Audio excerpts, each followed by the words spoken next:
খুদে রসিকরাজ প্রোগ্রামে আসছে আমাদের সর্বশেষ নবাব সিরাজউদ্দৌলা। আজকে ডিনারের মেনুতে কি কি রেখেছো আলিয়া?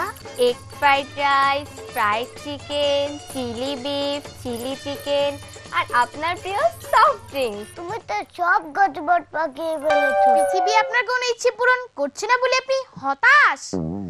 আশাবাদী হন, পৃথিবী আপনাকে প্রতিদিন সূর্যের চারিদিকে বিনা পয়সায় ঘুরিয়ে আনছে। শিলা, তোমার খাতা খালি, তুমি কিছুই লেখনি যে? আমি না লিখে বোঝাতে চেয়েছি 1 কোটি টাকা পেলে আমি কিছুই করব না। ডাক্তার সাহেব, আমি তো খুলনা থাকি, খাবার ঢাকা রাখুন কেমনে? সেদিন শুয়ে শুয়ে চিপস খাচ্ছিলাম আর বই পড়ছিলাম, আম্মু দেখেই ধমকে উঠলেন, শুয়ে শুয়ে কিছু খেতে নেই মা, খাবার একেবারে মাথায় ঢুকে যাবে। আমি ইউরেকা বলে চেঁচিয়ে উঠলাম, তাহলে এখন থেকে শুয়ে শুয়ে অঙ্ক করব, যাতে অঙ্কগুলো একেবারে মাথায় ঢুকে যায়। তো কিনা